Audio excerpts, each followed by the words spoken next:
Welcome to Rogue Media Network. You have a vision, and we can help you broadcast it. With over 150 podcasts distributed locally, nationally, and internationally, we pride ourselves in delivering high-quality professional content that's filled with humor, information, and entertainment.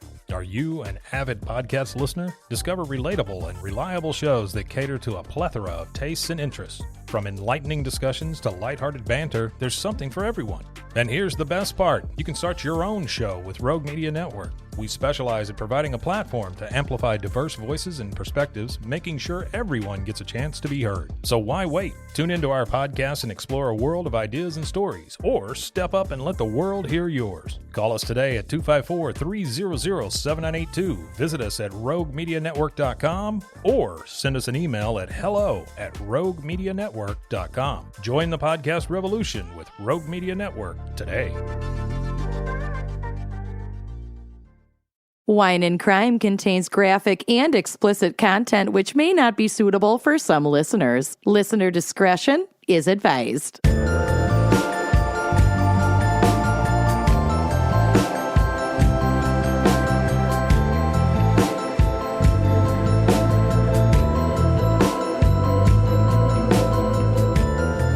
You are listening to Wine and Crime, the podcast where three friends chug wine, chat true crime, and unleash their worst Minnesotan accent.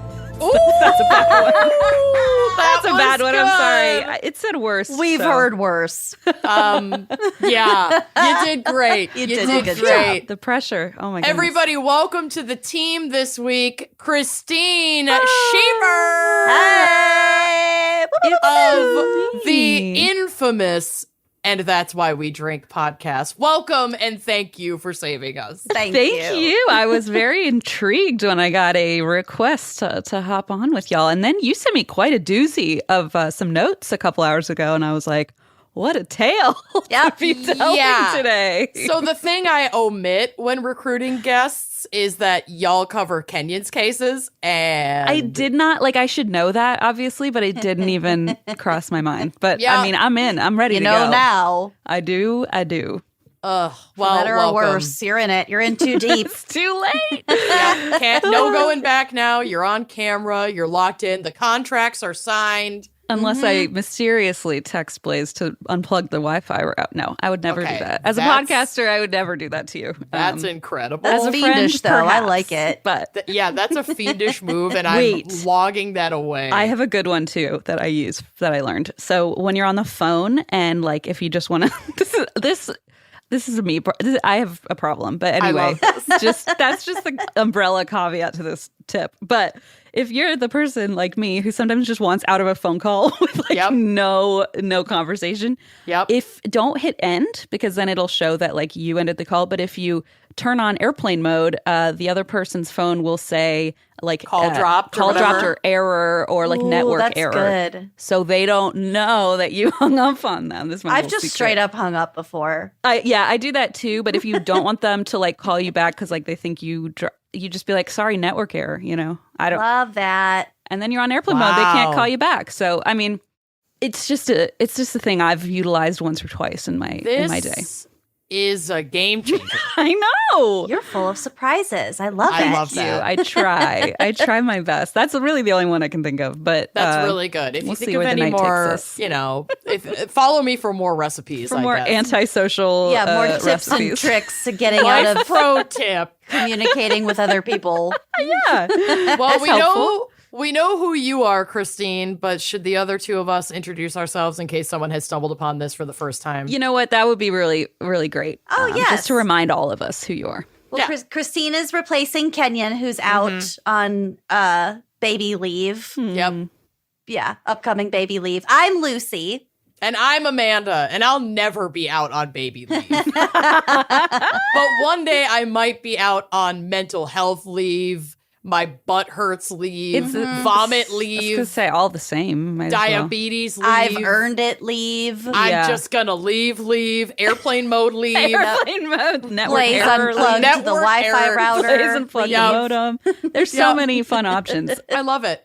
Well, Lucy, why don't you talk about what we're getting into today? Speaking of like the horrific crime that Christine has to cover on behalf of Kenyon.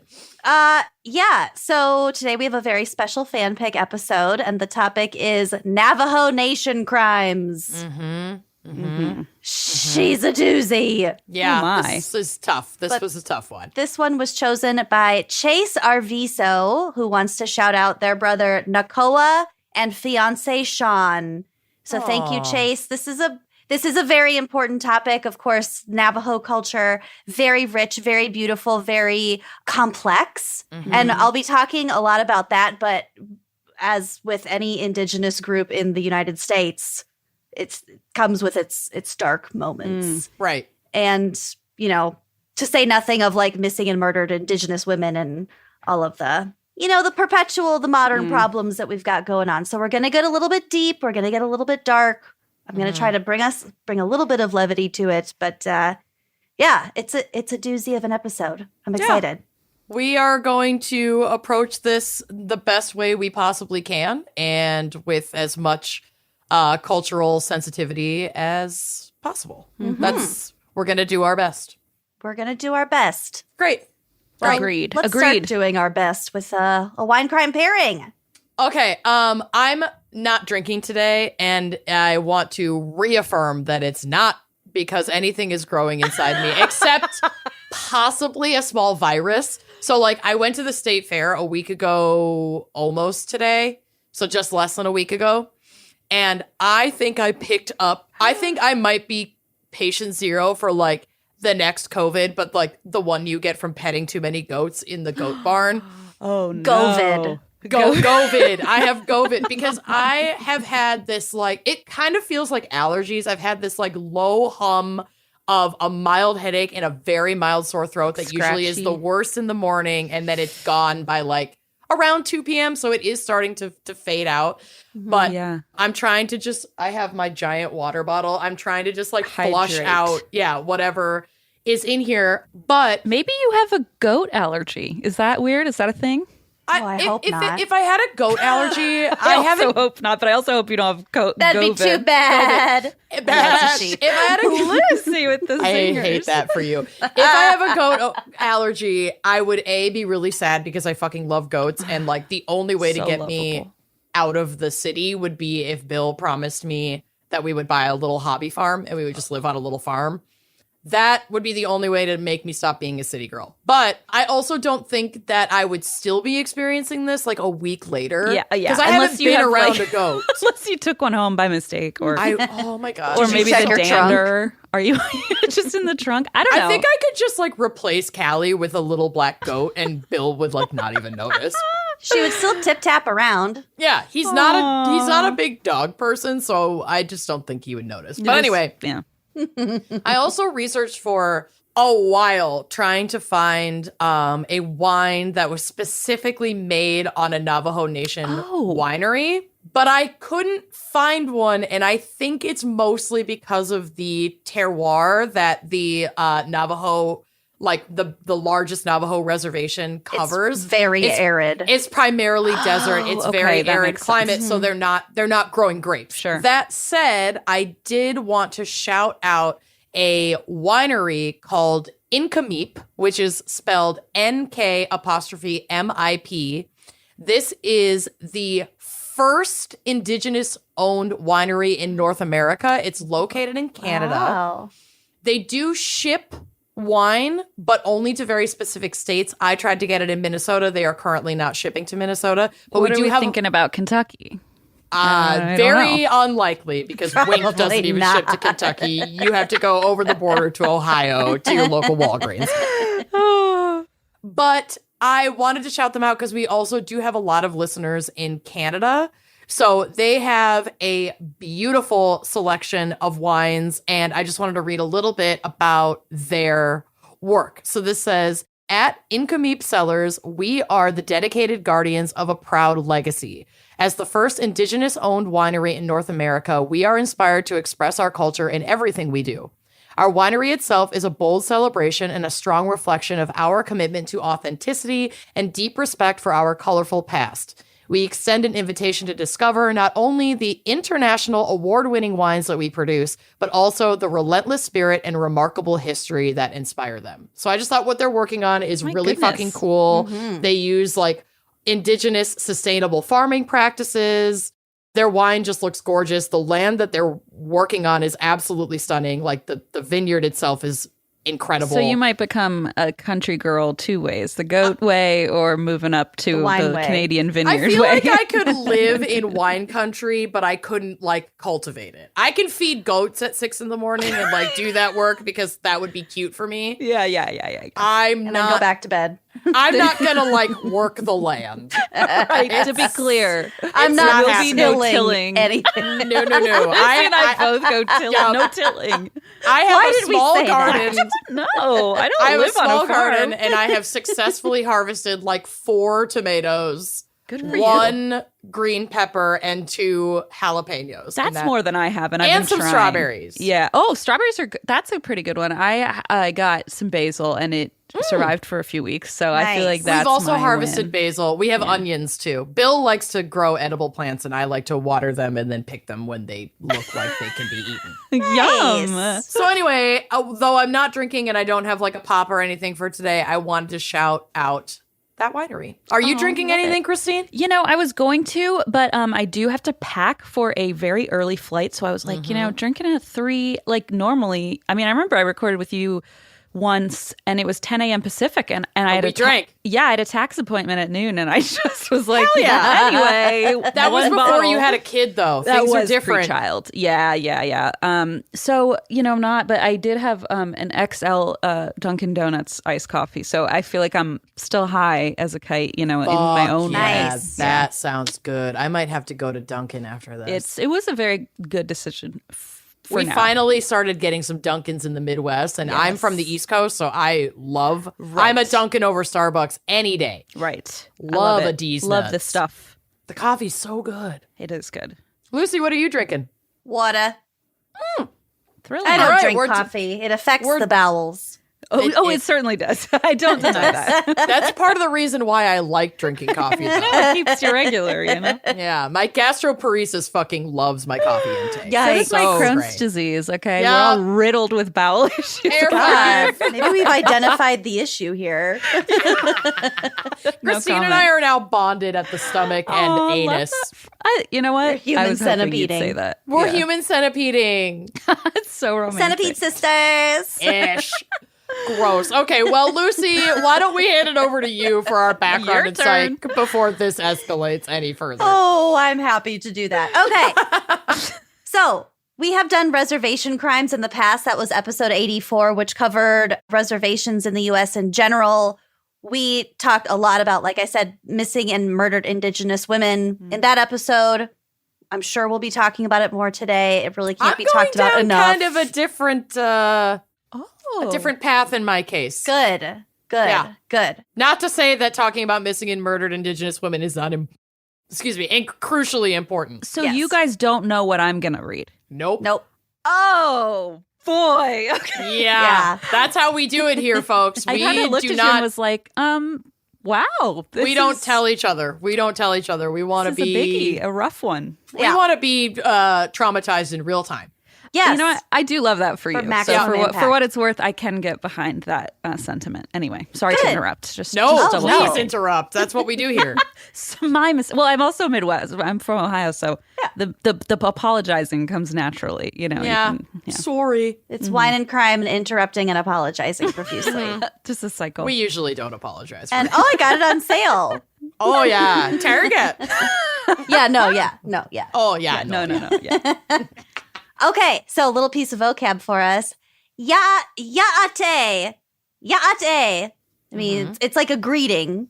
It sort of means hello, but it's not like it's apples. It's not like apples to apples. It kind of means like Apples to oranges. everything on the earth is good. My life is good. I hope your life is good. It's all I like good. that. That's It's like an powerful. expression of Yaate.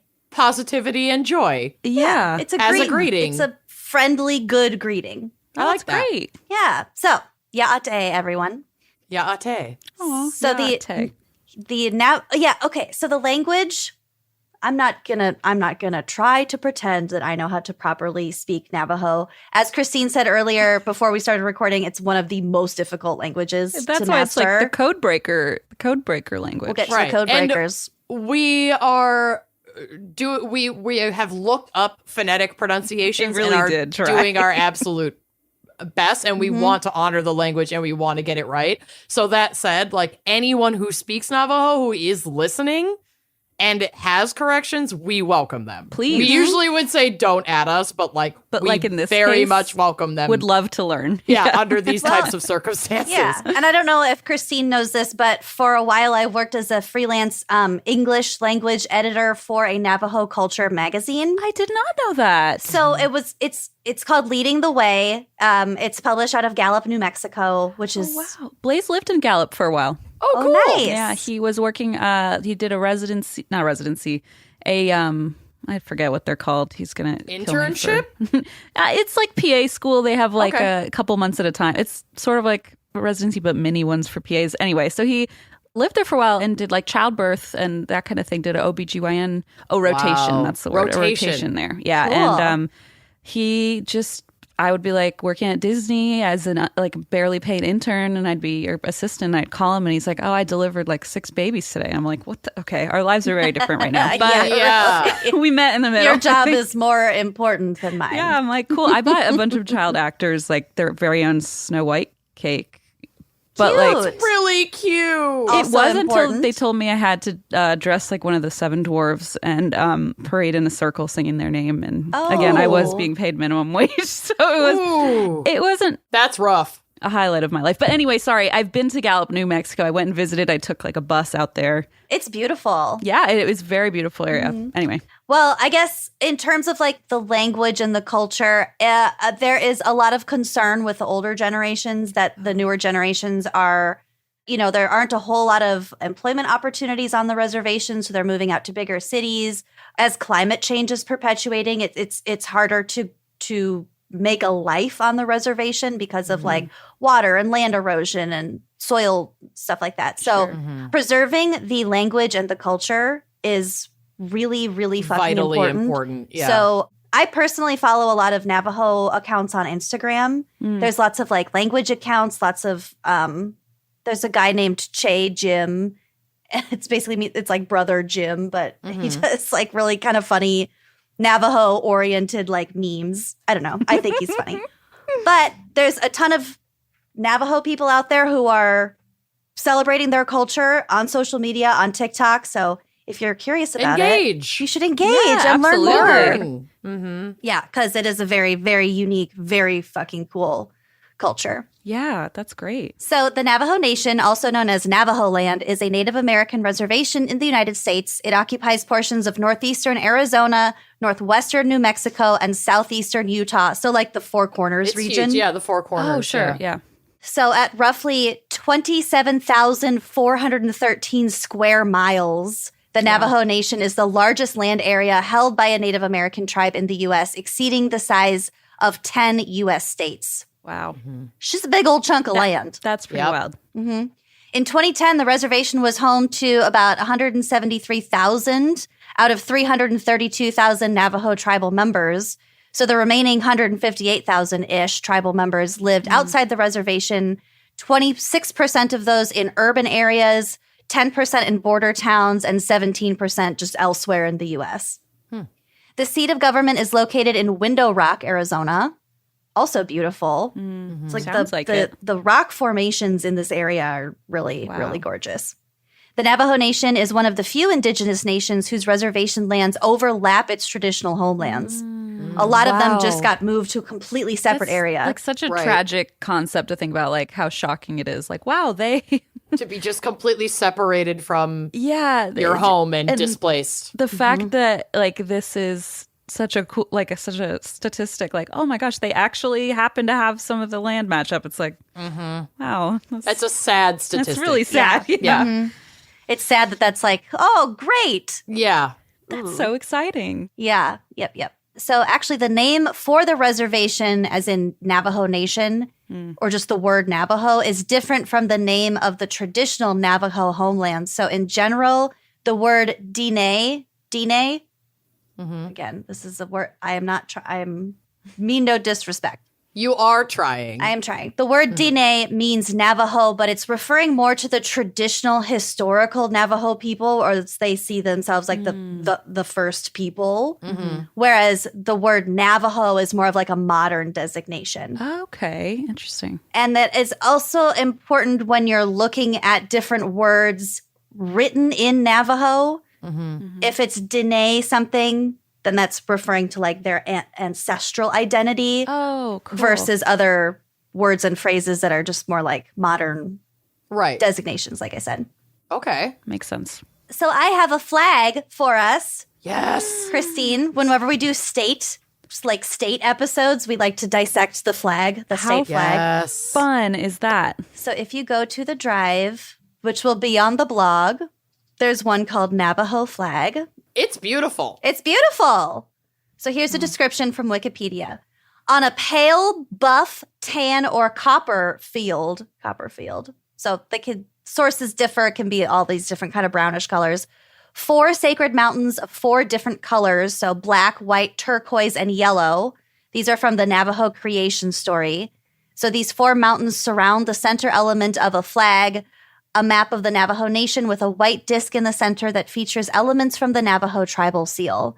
The overall flag recalls sand painting, which is an art form used by the Navajos. I kind of talk about it, but basically they have a lot of traditions that kind of overlap with their artwork in their ceremonies. So sand painting is one of those. It's like partially meditative, just it like takes a long time. They're beautiful when they're finished. So sand paintings, very, very cool. A rainbow symbolizing Navajo sovereignty appears over the main design. In 1995, the Navajo flag became the first Native American tribal flag in space when Bernard Harris carried it aboard the Space Shuttle Discovery. That's cool. He brought the flag. Super cool. Is he of Navajo descent or no? I don't know. Just wanted to honor the culture. Okay. Yeah, he might be.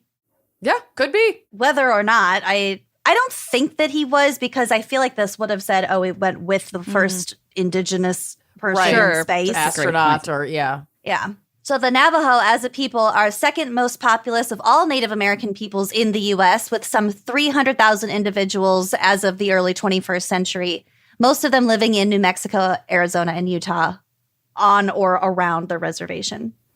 From Encyclopedia Britannica, my boyfriend. Your lover. My lover. Your Quote, lover. the Navajo speak an Apachean language, which is classified in the Athabascan language family. At some point in prehistory, the Navajo and Apache migrated to the southwest U.S. from Canada, where most other Athabascan-speaking people still live. Although the exact timing of the relocation is unknown, it is thought to have been between 1100 and 1500 CE. These early Navajo were mobile hunters and gatherers. After moving to the Southwest, however, they adopted many of the practices of the sedentary farming Pueblo Indians near whom they settled. So they stayed put when previously they had More nomadic. been nomadic. Okay. Yeah. Interesting. Over time, the Navajo had interactions with and influence from Pueblo and Hopi tribes, and this is evident in Navajo artwork like pottery and weaving. So, for example, if you've ever seen Navajo rugs, they're Stunning. really, really stunning. And they're incredibly Very detailed. valuable in a historic sense. Like I saw, I've been really into Antiques Roadshow lately. My boyfriend, my lover. Oh, your lover is Antiques Roadshow. I love that for you. It's not my lover, more just like my every now and then fling. You know what I mean? It's a comfort. It's a it's like your an old man in flame the wings. benefit. Yeah. Old flame, Benefits. yeah. Yeah. Your Yeah. old It's all flame. of the above. I don't know. Yeah. It's the one you'll go to if something horrible happens to Yeah. Blaze. Oh, yeah. Oh. You always got to have one in the wings. You never know. And mine is Accidents Antiques Roadshow. Accidents happen every day, you guys. Do you like You the can't American? you can't expect women to just go on without a man. Are you kidding True. me? I mean, I'm That's- sorry you we're- got electrocuted pulling the modem out while I told you to We're unplug hopeless. the Wi-Fi router, but you know what? I got to move on. We're Sorry. hopeless. Oh, I was going to ask Christine, do you prefer the BBC Antiques Roadshow or the American Roadshow? Oh, great question. I just used to watch whatever was on PBS, so I don't even know. I don't think I even know that's much usually about the American Yeah, one. I don't think I even know much about the BBC version, but you might be opening me up to like a whole new world, Maybe I am. A whole new world of way fucking older antiques. Okay. Like, people bring shit in and they're like, yes, this is from the 1430s. Like, what the fuck? Why did I not even realize? That's tonight's activity. Yeah. Do it. Yeah, Get yeah. after it. I'm on it. But I did see a Navajo rug that this guy had. He was like, oh, yeah, it belonged to my grandpa. It was just on the back of the rocking chair my whole life. And it was worth like $100,000 Wow. just because Incredible. of the historical Sure. significance. Right. Ugh. Wow. Unbelievable. Yeah. So also, like I said, certain elements of Navajo ceremonialism, such as the dry sand painting, are also products of these contacts. I also read that they make a lot of their own like silver jewelry, and they think researchers think that they learned silversmithing from Mexicans. Oh, So, like, wow. just all these interactions with different tribes and different cultures just sort of has made it this unique thing that it That's is. very cool. Well, and Mexico is also like an indigenous Sure. area. Well, full of, and yeah, I mean, yeah, like Mexicans everywhere are is. indigenous North Americans, or Central Americans, sorry. yes. Well, there are different tribes in what is now Mexico. Right. But yeah. So speaking of ceremonies, Navajo religion is very intricate, and their ceremonies are as well. Some last for days and must be performed by medicine men or other highly regarded members of their communities, but they also vary a lot in length, complexity, participation, and purpose. So some of the more casual ceremonies are for things like luck and protection, clearing out bad spirits, things like that. While others are like once in a lifetime, really drawn out rites for something like a girl's first period or curing someone of physical or mental illness. Like, they can get really fucking intense. Also, a person's first period. Right. And indigenous cultures also historically honored not just two binary genders. So I just wanted to Well, make that's a that. great Not point too, all yeah. of them. Well, But right. yes. But many did. Yes. Traditionally, the Navajo have a general preference for limiting centralized tribal or political organization. Instead, they organize their society through matrilineal kinship. So that's like the female line, Right. where there were smaller related groups who made decisions based on like general consensus rather than a hierarchical, like elected leadership. However, today the nation has a pan-tribal government and legal systems in place in order to maintain sovereignty from the U.S. federal government. This wasn't not because of the discovery of oil in Navajo land in the 1920s. So they needed to like get their shit together, like organize Maintain in a their way industry, that yeah. you can basically rival the power of the U.S. federal government to protect yeah. your own resources. Sure. This is from the Navajo Nation's website. Quote, in 1923, a tribal government was established to help meet the increasing desires of American oil companies to lease Navajo land for exploration. Navajo government has evolved into the largest and most sophisticated form of American Indian government. The Navajo Nation Council chambers host 88 council delegates representing 110 Navajo Nation chapters. Wow. Very, very big. As tends to be the case with American history, colonialism ruined the day for the Navajo people, beginning essentially with Contact Day 1. Sure. Right. But definitely one of the major scars that the Navajo still bear today stems from the Long Walk.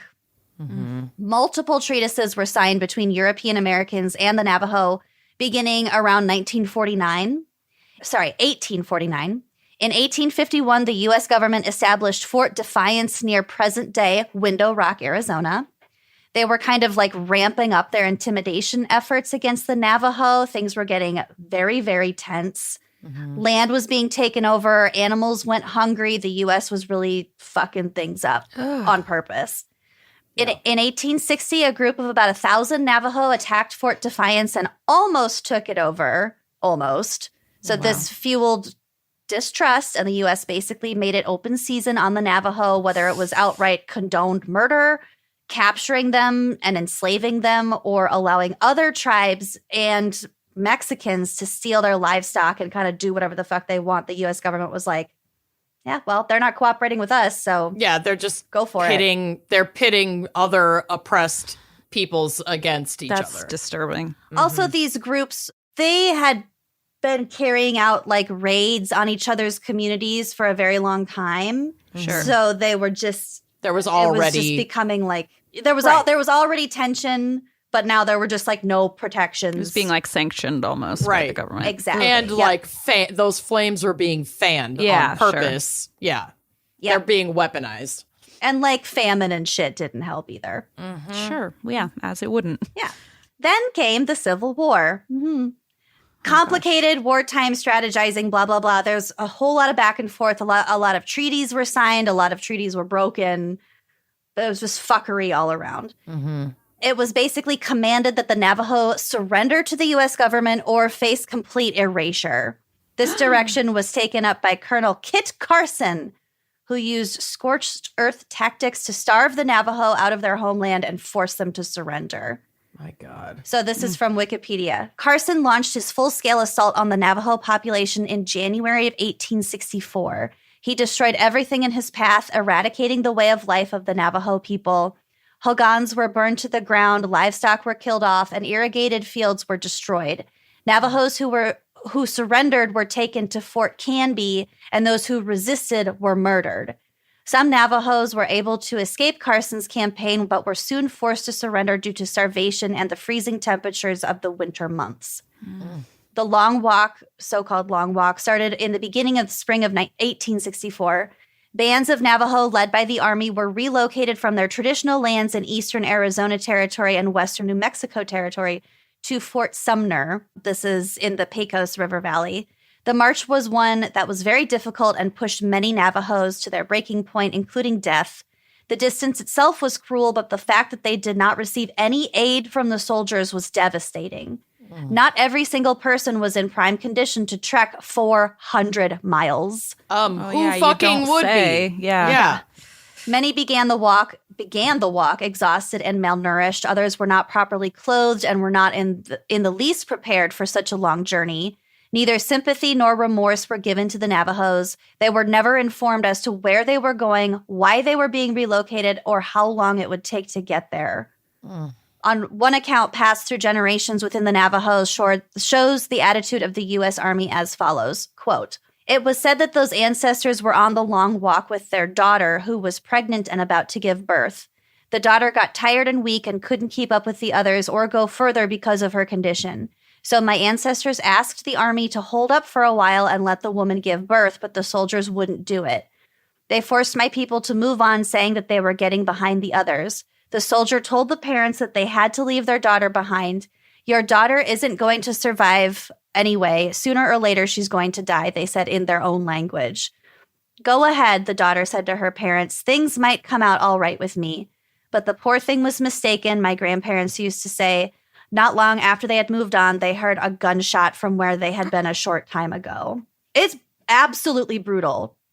Yeah. I mean, And like, it's not like, oh, I'm shocked, but just just, It's just so tragic. because we know this is history, but it's still Yeah. every time Yeah. just jarring. every single individual incident Yes. is just like heartbreaking. Yes. It's hard to wrap your head around when you think about it as a whole. Oh, yeah. That's a great point. It's like individual anecdotes are Yeah, the Heartbreaking. worst. There were as many as 50 different groups taking one of 7 known routes to various internment camps.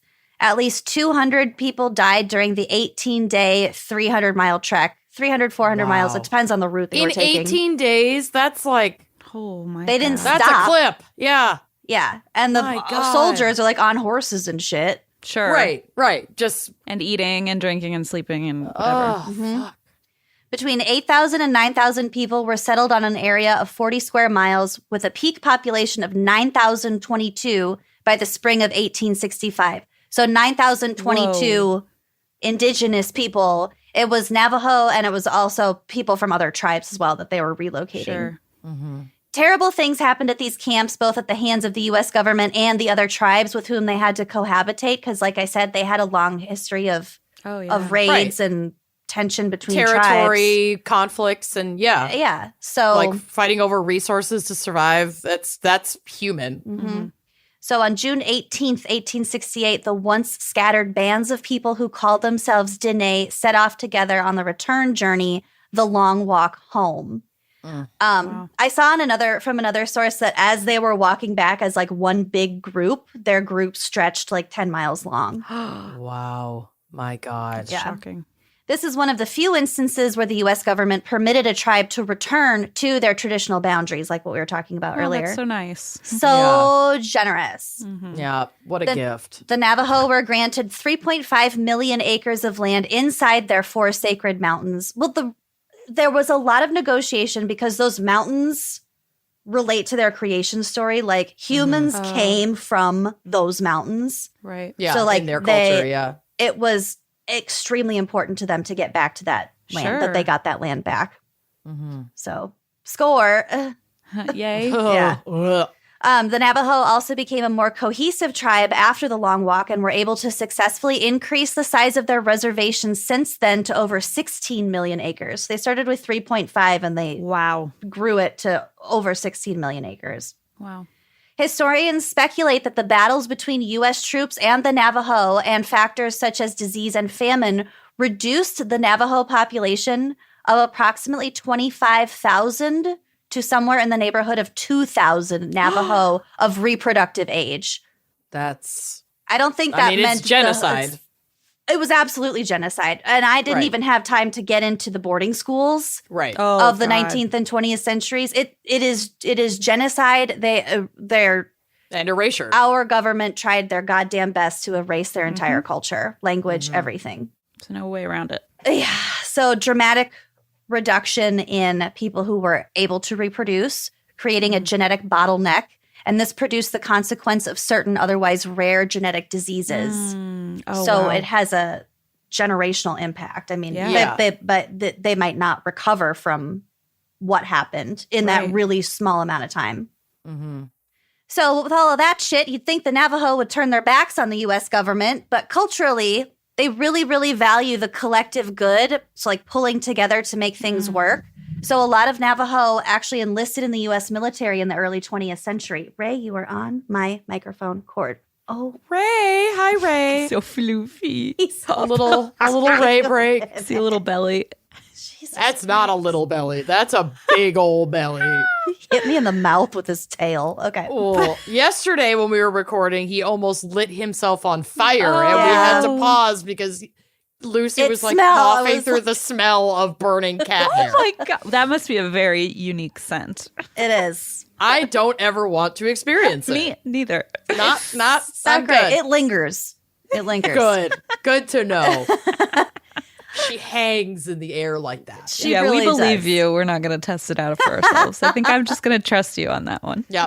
We're going to get John to develop some like smell-o-vision. No. We're going to start releasing scratch and sniff episodes. Ew. You get a weekly card. Ray's burning This tail. is not economically viable, but we're going to try it. We're trying our Oh best. no. That'll make the native deodorant ads extra fun. Oh, Oh yes, my it God, will. yeah. Gotta pay extra for those. Mhm. Okay, so pulling together collective good, whatever. So a lot of Navajo enlisted in the U.S. military in the early 20th century.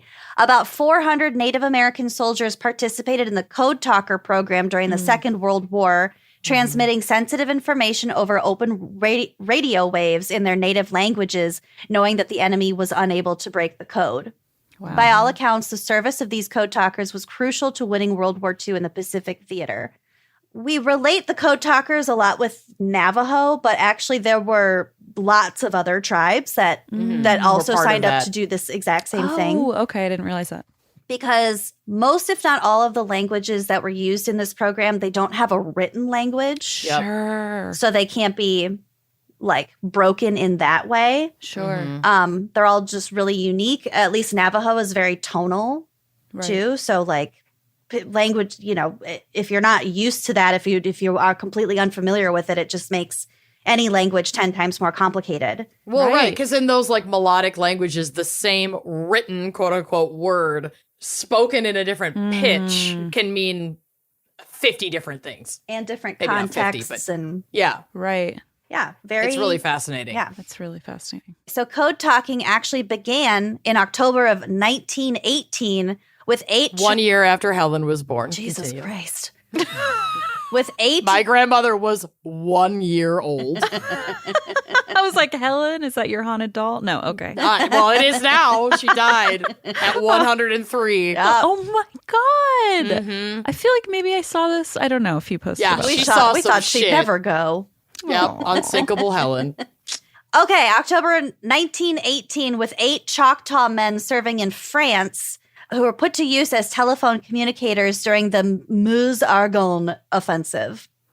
I am wholly unfamiliar with World War I. The Germans were unable to make sense of the Choctaw language, which was unique to the North American continent and had a very small number of speakers. Although the code talkers had been highly effective in this situation, little time remained in the war for this improvisation to be exploited on a larger scale. So the war was over before they were like, oh, fuck yeah, we just came up with a really good system. Yeah. Right. So they picked up this tactic again in World War II because I don't think anyone expected us to be in another world war like 10 minutes Right. later. Sure. Yeah. Like almost all Native American languages, Navajo had no alphabet, thus no printed matter that could be helpful to an enemy, and its unique syntax and tonal qualities defied the enemy's attempts to interpret information being broadcast. Because there were no Navajo words for various military ranks and pieces of equipment, further code references had to be agreed upon. This is so fucking cool. Wow. They made their own dictionaries. Yeah. So That's amazing. these hybrid terms, I don't think I should try to pronounce this, but they're terms for something like iron fish. It's like a hybrid term. Sure. Mhm. Was translated to submarine. Submarine. Oh my God. Their word for hummingbird meant fighter plane, Mm. and their word for black street meant squad. Wow. Wow. Yeah. That's pretty incredible. Also like words for whale. I saw like 12 more. They were just like Mhm. That's incredible. very creative, very visual, and just like unbreakable. I love it. Mhm. These hybrid terms ultimately grew to a list of more than 400 words, all of which had to be carefully memorized. By the end of the war, the Marine Corps had employed 540 Navajos for service, 375 to 420 of whom were trained as code talkers. Wow. Also, the general public didn't know about the code talkers until the fucking 1990s. Are you That's- kidding me? Mm-mm. I can't believe we kept a lid on it for that fucking Honestly, long. though, yeah. I think that it was because most people didn't care. I don't Yeah, think well, that it I was like guess a that's a state fair point. secret. Well, and it's not like the government wanted to honor the work of Right. these individuals They anyway. weren't honored so- until Right. like the 21st century. Yeah, exactly. So, like I said before, we did not get to the boarding schools or the incredible artistry of today's native creators. Again, follow them on TikTok and Instagram.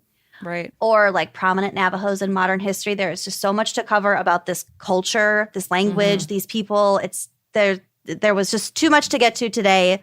So I'm hoping we have more indigenous focused episodes in the future. He just Yeah. lit himself again. No. Get out. Ray. Jesus Christ. You think a goat's bad. I do not want to smell a burning cat Or goat. or Really? goat. Anyway, that's my segment. Wow. Nicely Well done. done. Thanks. I hope it Well was a little, I didn't want to just focus on bad shit. Oh no, we'll get to the tragedies, Yeah. I'm Okay. sure. I love the context. Mm-hmm. Yeah, just a little context for us. We can understand our cases a little bit better. Well, before we get to the tragedies, should we take a little sponsor break? Let's do it.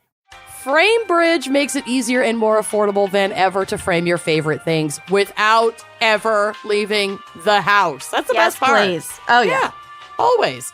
Add a gallery wall to your home office or every room in your house against your fiance's will, or send an easy, foolproof gift, especially for all those weddings you have coming up. Hi, if you don't know what to get me for my wedding, FrameBridge. Just get me FrameBridge. Get me everything in the FrameBridge catalog. From art prints and posters to the photos sitting on your phone, you can frame bridge just about anything. Tell us more, Lucy. Literally anything. Anything. So here's how it works. You just go to framebridge.com and upload your photo, or they will send you packaging to safely mail in your physical pieces. I usually do the physical pieces with like art posters and cute photos and things like that. I also have done it the digital way, where you just look at things on your phone and then you upload it right there. It could not be easier. Seriously.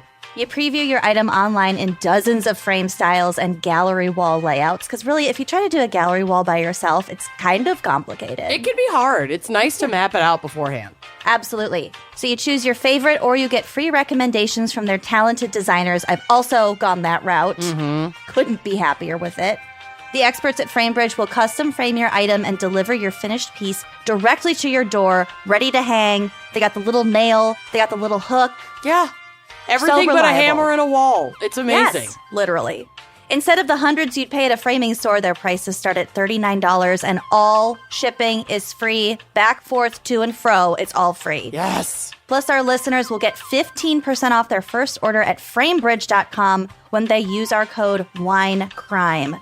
Order online at framebridge.com or stop by a FrameBridge brick and mortar store Love. to work with a designer in person if you're in New York, DC, Atlanta, Philly, Boston, or Chicago. Honestly, that is enough of a reason for me to travel to these places. Yeah, I think we need to do a special trip to all of these. The next Wine and Crime tour will be only in cities with a FrameBridge store.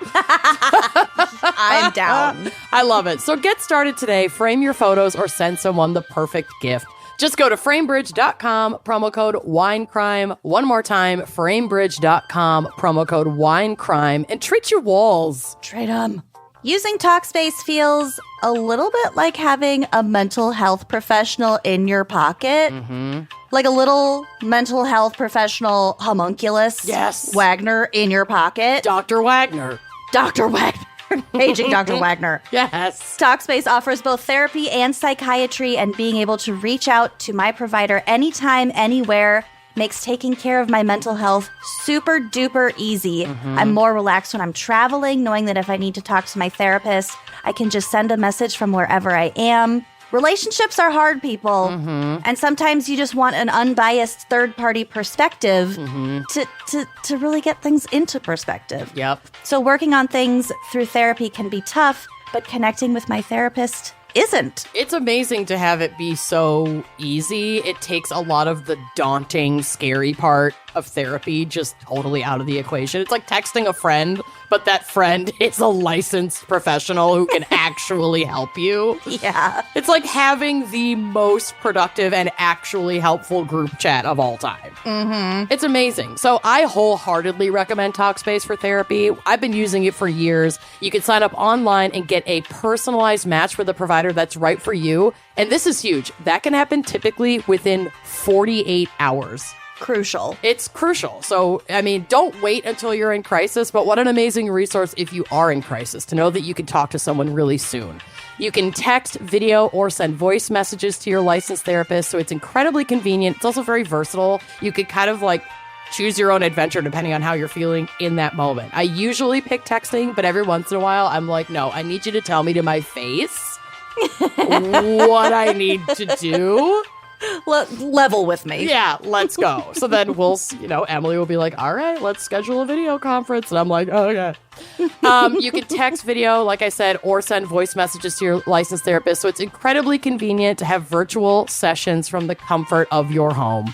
As a listener of this podcast, you'll get $100 off your first month with Talkspace. To match with a licensed therapist today, go to Talkspace.com. Make sure to use the code GALS, G-A-L-S, to get $100 off your first month and show your support for this show. That's GALS and Talkspace.com, and treat your brain. Treat it. Christine, are you ready to carry the depressing mantle of Kenyon's case?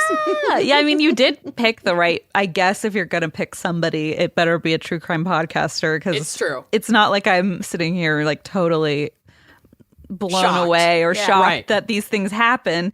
I did open the notes and go, oh dear. Not, This was actually the fan pick case. Thank you, So thank you to the fans. fan picker. So appreciative You know of who to you. blame. But I'm going to try my best here as far as there are some pronunciations and things, which, again, like I did try to look up, but it's just so...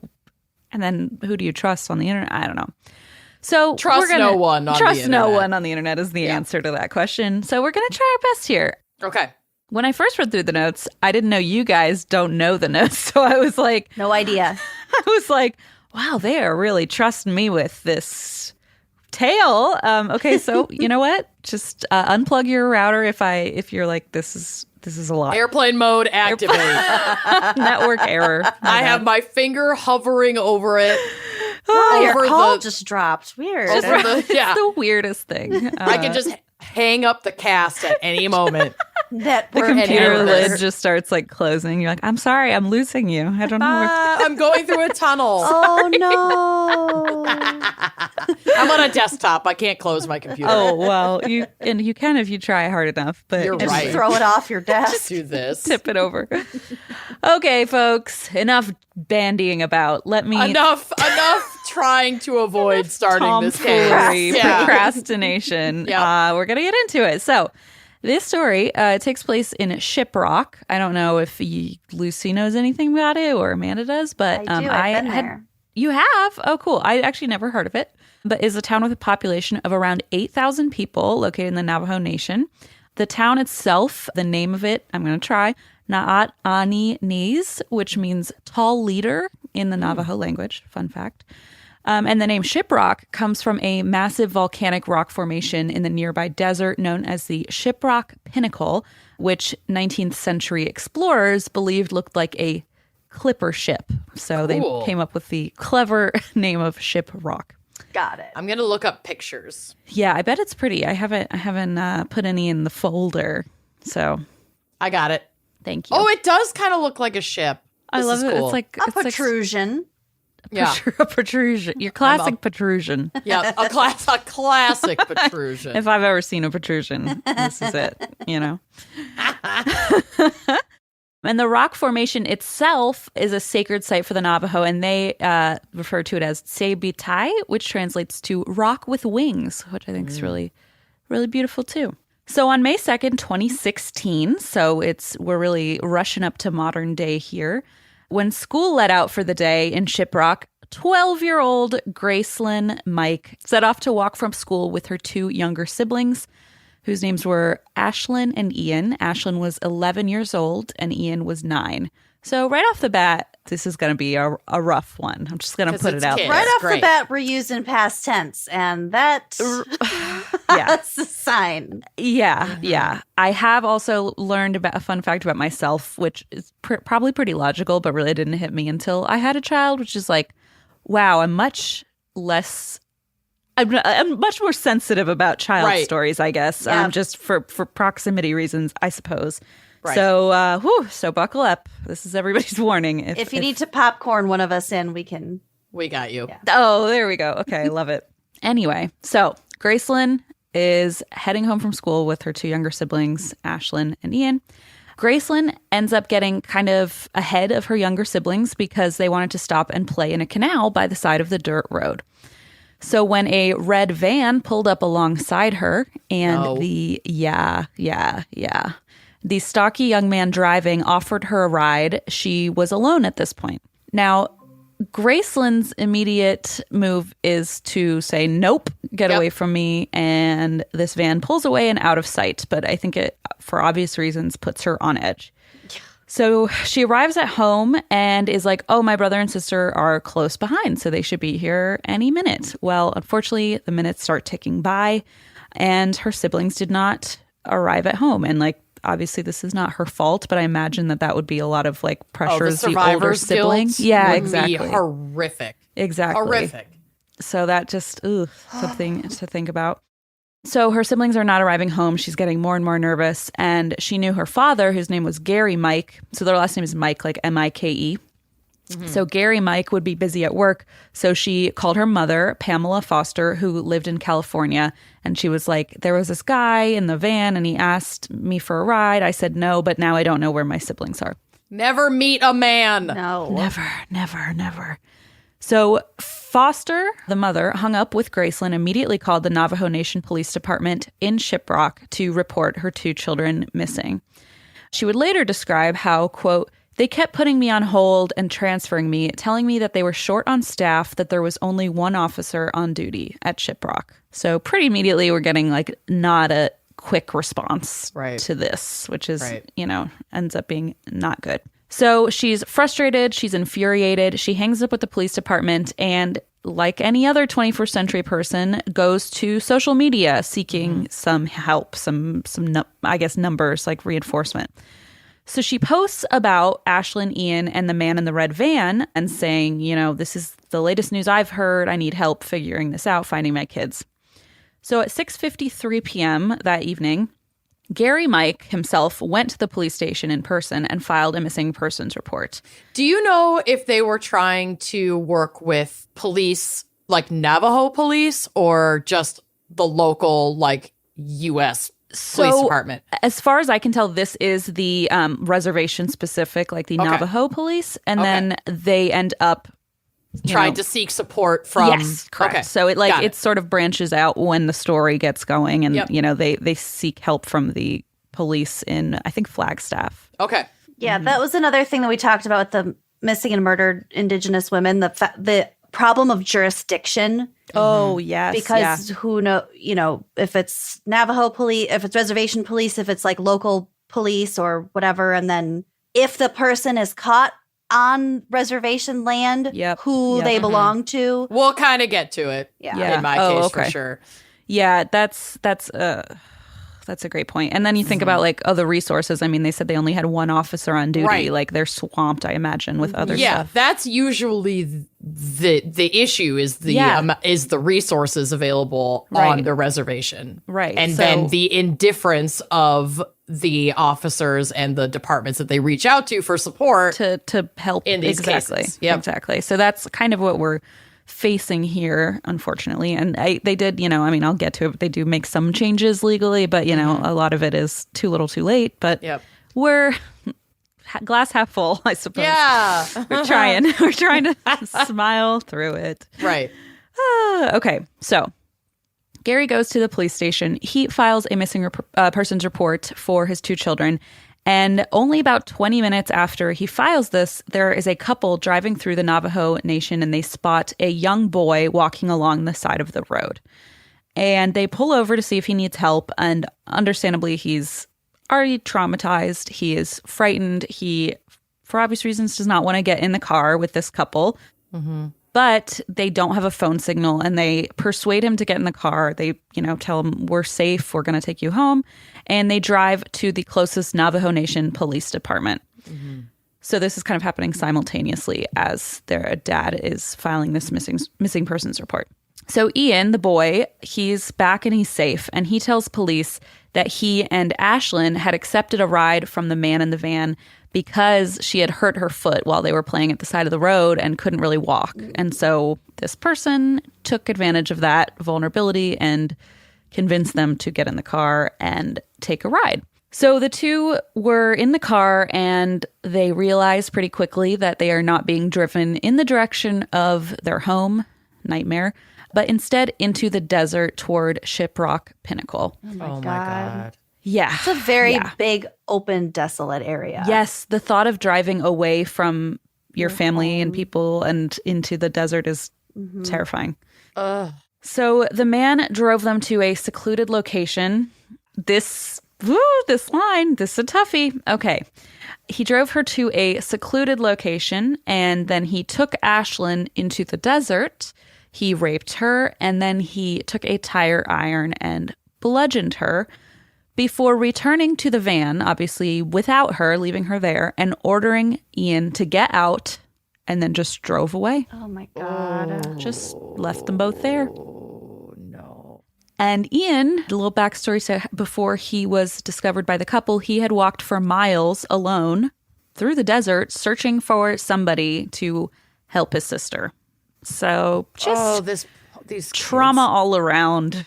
Everywhere. I found some photos of to add for your case too, and Ian was just they were so little. Like putting to imagine that in this little boy walking alone, trying to find help. And probably not, not even knowing that he's safe at this point. Like, this guy's driving around in this car and there's no one else around to help. So you don't even know that you're safe at this point.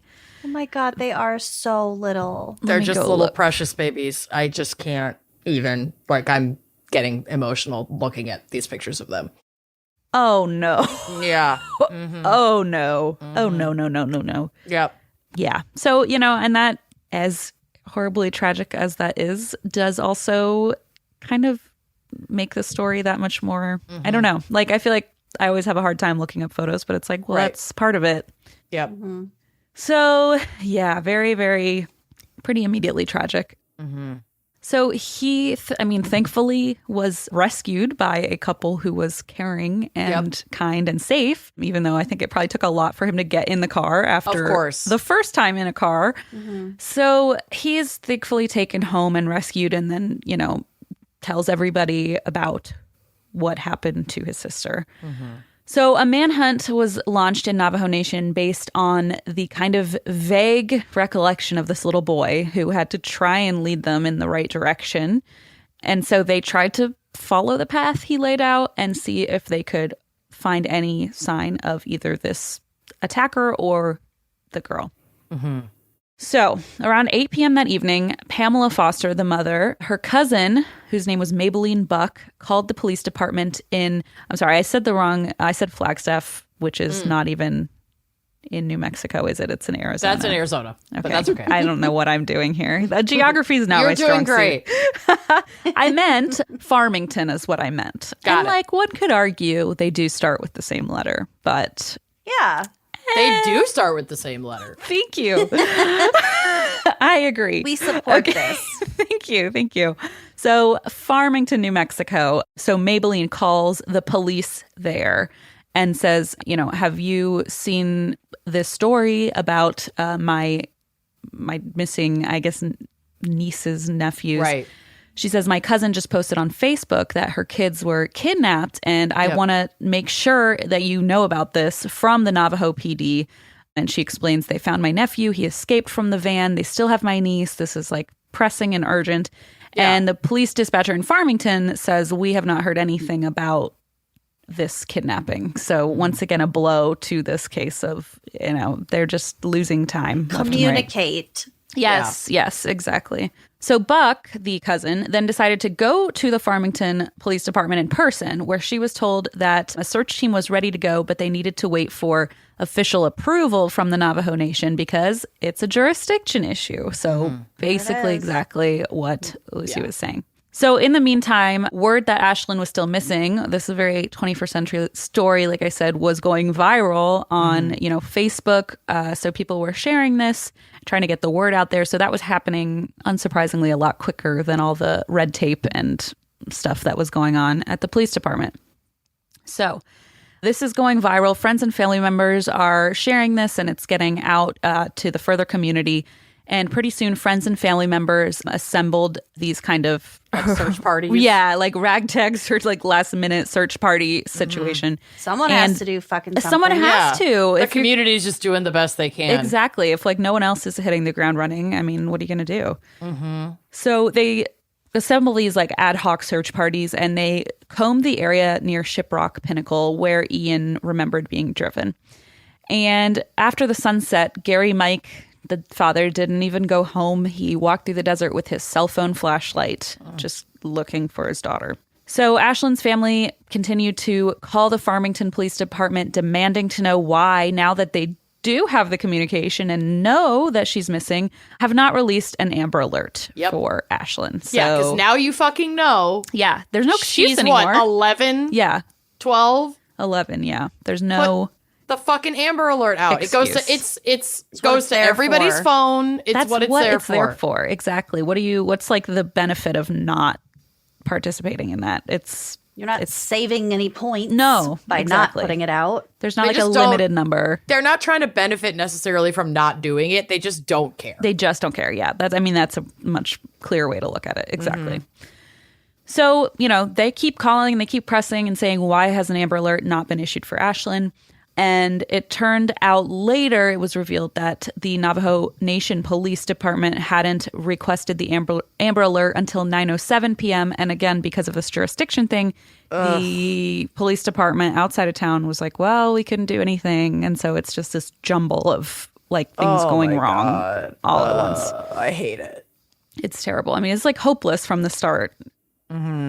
So even further complicating the process, Amber Alerts are typically initiated by state police. And again, this is a jurisdiction thing, so they couldn't necessarily press the button or do whatever they do. Well, and the Navajo Nation had to request it. So Right, it doesn't exactly. even sound like they have the capacity to issue an Amber Alert on their own. Yeah, that's a great point. I hadn't thought of that either. I guess because it's a state process, they have to put in, it's almost like an extra step. It sounds like. Yeah, I'm not sure how that works. That's a great point. Yeah, and I don't know. I'm just picking apart like the way that is written. It sounds like they don't the have structure of access that. to the button. Yeah, Whatever the yeah. fucking button is. There's probably Where's only the button? one button. Ugh.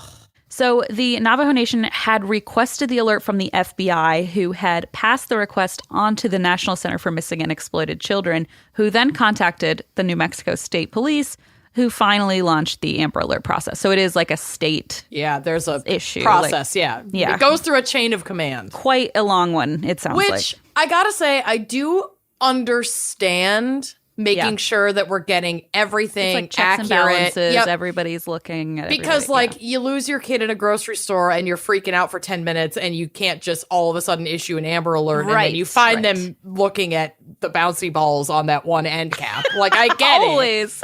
Or like Ashley and I used to do, hiding in the center of the like racks of clothing, those circular racks of Oh clothing. my God. Yeah, we used to scare the shit out of my mom. My sister used to run away like that all the time. My mom had to put bells on her shoes.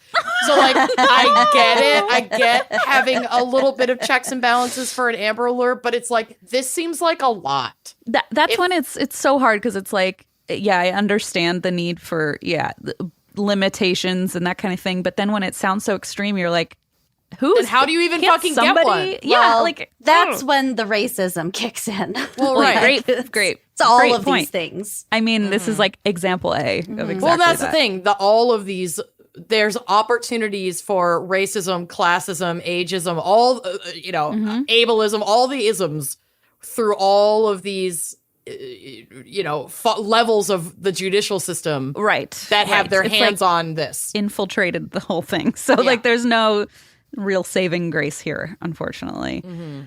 So by the time the Amber Alert request had actually been made and had also made its way through these various agencies, the chain of command, the alert didn't end up going out until 2:30 a.m., which was 8 hours after Gary Mike had initially filed that missing persons report, which is also right around the same time when Ian was found and even gave direction and explained what had happened. So like at that point, they were already getting answers that like they needed to do something. But it took 8 more hours for this Amber Alert to even go out. It's excruciating. Yeah, I can't it's imagine gotta being be. It's a whole one of those fucking day. parents. Yeah. It's a whole day. Yeah. And going just out at 1 in the waiting. morning. How much is that going to help? Right. Nobody's out who could have been looking or helping. So the difficulty of this Amber Alert process had been a known problem for actually quite some time. And in 2006, what had happened is the Department of Justice had launched an initiative called Amber Alert in Indian Country, through which the Navajo Nation had received $330,000 in federal grant money to set up like a dedicated Amber Alert program. I guess get their own button for the Amber Alert. Yeah, they need their own button. Exactly. Right. If they're going to have the jurisdiction there, then, they should have access to that. And then they were also able to dedicate or appoint a police captain as the Amber Alert coordinator.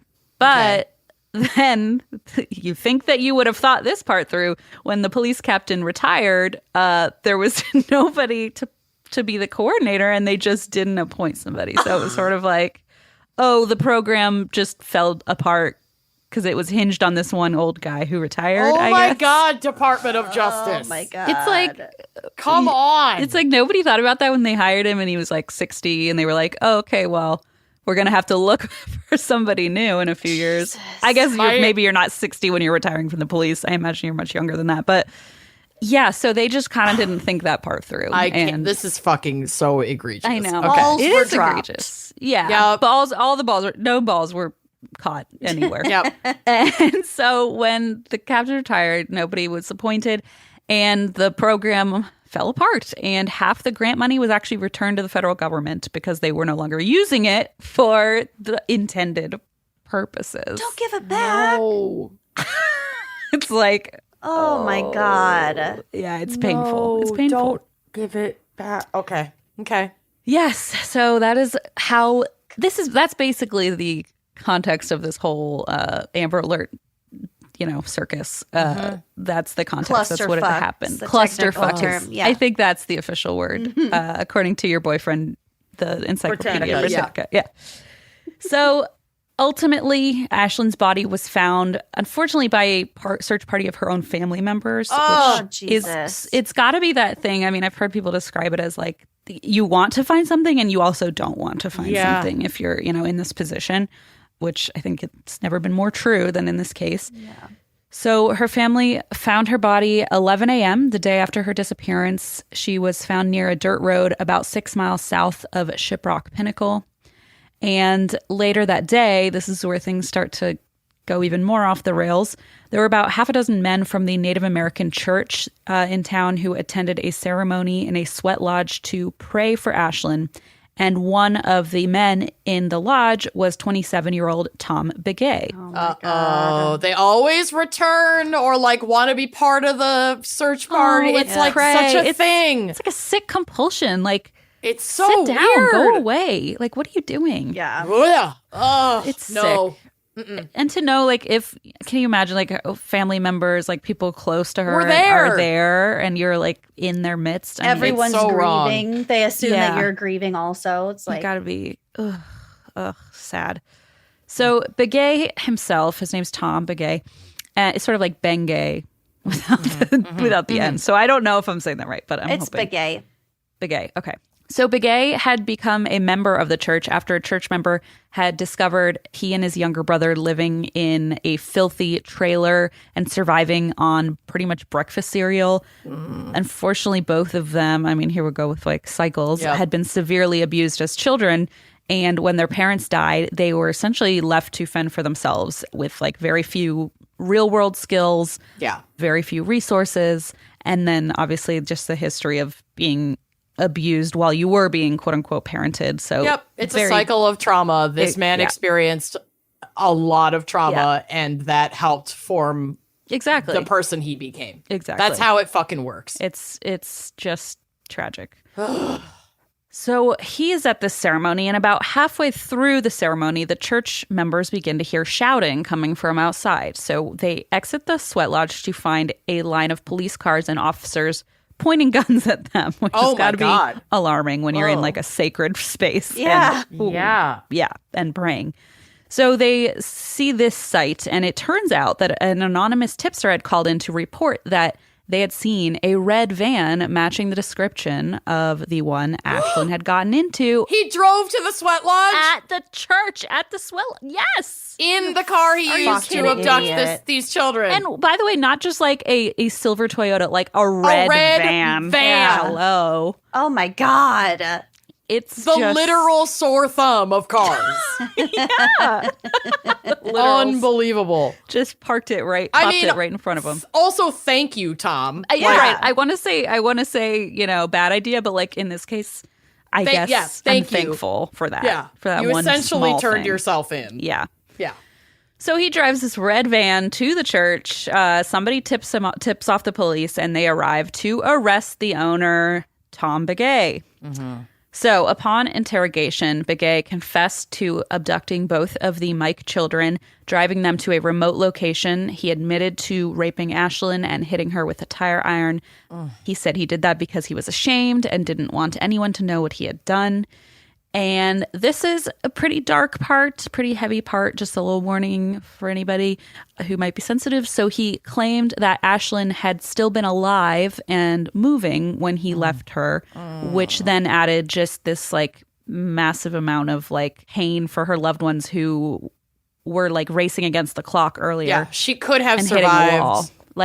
There's no way to know, but that's sort of you don't want to have to think about that. It's just an extra Yeah. I don't know, just an extra. And to be fair, we don't necessarily know that was true. We don't, but it probably didn't help that she was left in the desert with a head injury for 8 fucking, a day and a half, basically. Right. Like at that point, there was zero hope, But they don't actually even know if it's true that she was alive or whether Tom was just trying to kind of downplay like the murder aspect of it. So, alleviate for his what own guilt, maybe. Yes. Yeah. And try to be like, oh, well, she wasn't dead. And, so we don't know. Kill her. Right. Exactly. Not technically, And so I don't know if he's trying to play that angle or if that was really true, but it's something that now the parents and family unfortunately have to live with, that thought. So Begay was charged with Ashlyn's murder, and he accepted a plea deal that sentenced him to life in prison without the possibility of parole. And at the sentence hearing, his lawyer, a guy named James Lunam, described his client as dissociative and suffering from untreated mental illness and severe intellectual disabilities. And while noting that he was not making excuses for his client, Lunam went on to explain that as a child, Begay had been regularly hit in the head with a 2x4 if he ever, misbehaved or did anything wrong, and had, since his arrest, come to understand the severity of what he'd done. Again, this is his attorney, so I don't, take it with a grain of salt. But I know, but we'll get to a lot of this in my case too. Like, this stuff matters in court. Absolutely. We need, if we are going to have any kind of justice, and specifically restorative justice, we also have to take into account the circumstances that put this person here in the first place so that we can stop these cycles of abuse. It fucking matters. It doesn't mean he should walk free. No, sure. It's not an excuse. It's just more context. But it's an explanation. It's an explanation. Context. Yeah. Well, it also helps us to quit putting reactionary laws into place and more proactive, prevention. Because I just feel like we get to a point where everyone's like, wow, big question mark. I can't believe it. And it's like, what could we have done? Yeah. Exactly. Like we had no way of knowing. And it's like, well, maybe. We did, though. Yeah. Yeah. Maybe take a closer look. So, that is the context of, I mean, clearly we already know he had a very tragic abusive past. So there we go. And Ashlyn's parents did speak at the sentencing hearing. Pamela Foster, the mother, her statement read in part, "My world spun so fast I fell to my knees and cried. The tears have never stopped flowing since. Knowing Begay will live the rest of his life in a living hell and won't be able to hurt any other children and families is a sort of consolation, but I will never heal and closure is nowhere in sight." So just... Can't blame her for feeling that way at all. Absolutely not, no. So Ashlyn's death and the lacking, I would say lackluster, if anything, police response made national headlines, thank God, and did inspire some change. So in November of 2017, the Senate unanimously passed the Amber Alert in Indian Country Act, which was signed into law by P. Trump in April of 2018. I don't know. I was going to say president. I don't want to say that anymore. Yeah, you've heard of him. So he signed that into law, and this act aimed to address the shortcomings that had resulted from the last bungled attempt at this. And so they were able to, I guess at least patch some things up. And so this actually has already helped to, quicken the process of getting an Amber Alert for other children who've gone missing on tribal land. So I will leave you with, I'm not leaving you, but I will leave. You'll wrap up your case. Thank you. That's a better way to say it. She just leaves. I can't do this anymore. I will leave you. Airplane mode. Bye. Blaze, what do you do? Oh, that's good. That's good. Sorry. So I will stay here, but I will wrap up my story with the following quote in the words of Esquire reporter Rachel Monroe. "If the bill is backed with robust funding and embraced by community leaders, then children who go missing on tribal lands will fare better than they might have before. But the Amber Alert in Indian Country system doesn't exist in a vacuum. It exists within the fraught legacy of colonialism. Those wounds are old and deep and still hurt today. They're there in the despairing calls to emergency dispatch, in the Facebook posts, and in the yellow balloons at a roadside memorial. They're the reason behind this imperfect patchwork system of overlapping tribal, state, and federal law enforcement agencies. It's a system with many cracks, and it's often the most vulnerable people who fall through." The end. Oh, that hit me right in the Very heart. I do well kind of said. want to leave now and maybe cry for a bit, but I am Right. going to stay because I did Should we promise take a to cry stay. break? Wow. We've got more crying to do. You did a wonderful job. Well, thank you. I mean, Presenting that thank you. case. It's thank you and a sad, it's like, It's just Just this gotta go is through like it. so prolific yeah, too. And, obviously on and off of Indian reservations. sure. But the shortfalls of resources Mm-hmm. and cooperation from surrounding police departments Absolutely. really fucking makes a difference. Absolutely. It makes a huge difference. I'm just so relieved that at least it got, headlines, which, yeah. you Well, I mean, normally it's like- doesn't happen. And think about how it has to be this egregious to Yes, even get exactly. headlines. To be it's- shocking enough for people to care. Yeah, Children go missing every fucking day, Right, and exactly. we don't hear about it at all. exactly. Yeah, we can't. It's rough, but we can't not talk about it or look at it. No, it's important to look at it. So thank you so much thank you for for covering that. And No, sorry of to course. dump that You in had your a lap. choice. Mwahaha. Well, thank you for, doing the job M usually does, which is just sit there and go, no, the whole time. So, I know that that's also not an easy job. Well, I'll pass that torch to you. Yeah. Yay! My turn. Are you ready for my case? God, no. Yeah. No, Love the enthusiasm. You're not. Do I sound convinced? I can try that again. But This is the least convincing, but that's okay. Like, you don't have to be excited because it's for what it's bad. worth, I'm having an excellent time, learning and hanging out with you two. So, I am also having an excellent time learning and hanging out with you. oh, thank you. That means so much. Not so bad. This is the most lovely, horrible day. 2 hours of my We life. should get together more Yeah, often under we better should. circumstances. Yeah, we should have a happy hour or something that doesn't involve an actual happy hour. Sad death hour. and injustice. A sad hour. We're having a sad 2 hour right now. Yep. So this case, it's tragic. It's culturally charged. Like we said at the top, I'm trying to approach this with as much cultural competence and sensitivity as possible. And I also want to be clear that what happened here was horrific. Justice needed to be served. And I am against the death penalty for a multitude of reasons. And that is what, at the end of the day, the conversation around this case ends Sure. up being, because it's a very important thing to the Navajo Nation. Okay. And so I just wanted to make that clear at the top, because the crime committed here is undeniably horrifying. Oh boy. And yeah, it's a very layered and complex situation. So I'm just going to dive in and try to do my best here. Great. So Lesmond Mitchell was born on September 17th, 1981 in Fort Defiance, Arizona. He was a member of the Navajo Nation and grew up on the reservation that, as Lucy told us earlier, is comprised of about 17 million acres across Arizona, Utah, and New Mexico. Also, as we know from Lucy's segment, the nation has its own judiciary, legislative, and executive branches, and their own system for public safety and law enforcement on the reservation. This is a sovereign nation with a constitutionally recognized right to self-govern. That doesn't mean that there aren't exceptions Sure. to that, which we will get to in the case of some pretty gruesome and federally recognized crime. But typically, even in cases where the federal government or the local state government or judicial system gets involved, there is a kind of communication and a working together with the Navajo Nation to come to more of a holistic conclusion or to weigh in on Sure. at least the sentencing. Yeah. Right. that makes sense. Collaborative. Collaborative. If they can't be completely tried and sentenced and serve on the reservation itself. Right. So Lesmond's upbringing was riddled with abuse and crises of identity. He was a mixed race young man of Navajo, Marshall Islands, and white descent. He didn't feel truly Navajo like his friends and neighbors growing up on the reservation. He was abused physically by both his mother and his grandparents, who essentially raised him.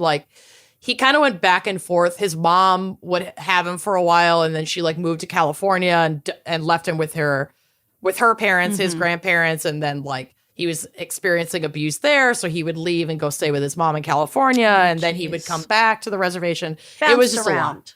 Yeah. Not super stable. Yeah. His father passed away when he was a young adult, but he had never known him at all anyway before his death.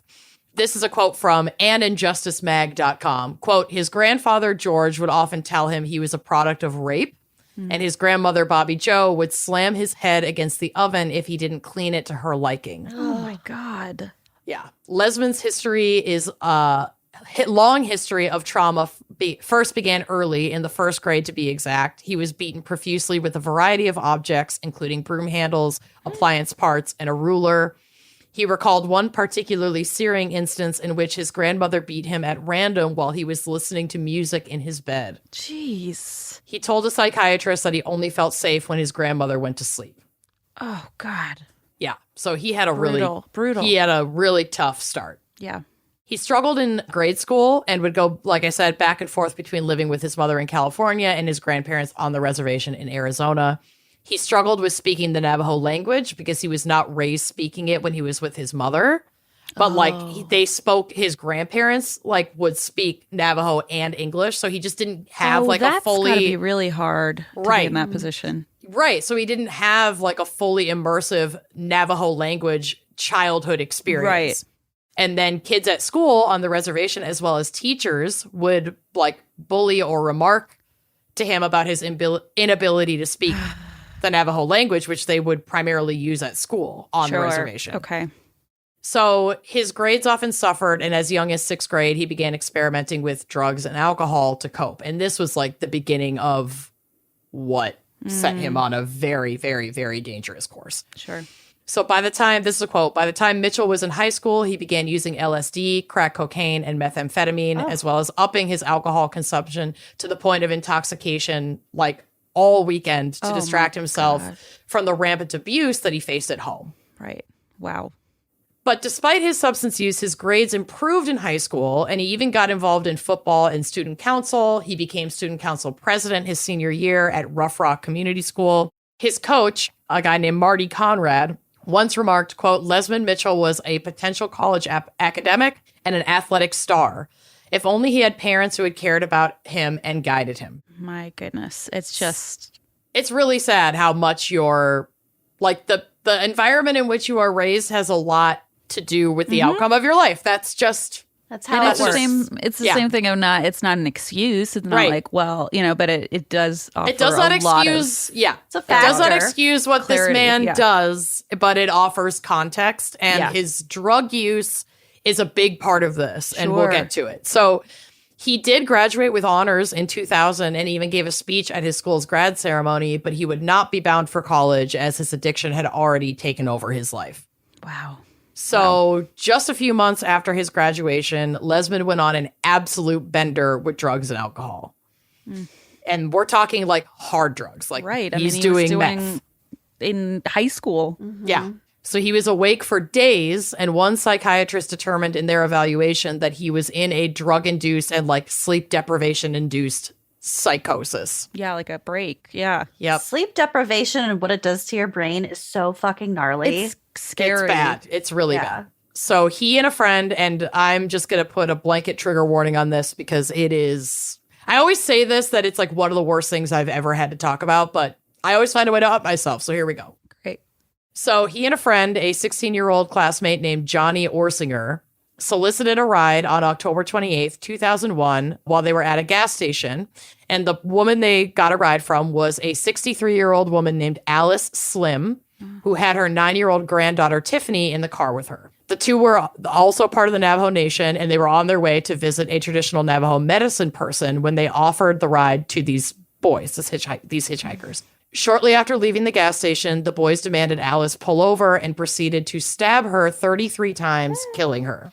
Oh, God. They put her body in the trunk of her GMC truck and took the wheel of the vehicle themselves, driving with Tiffany in the back seat to a remote location about 40 miles into the Chusca Mountains of Arizona. Holy shit. How old is the granddaughter? Oh, 9. 9. They parked and pulled Alice's body out of the truck, and this is really, really, really awful, so I'm just going to try to get through it, and I am so sorry.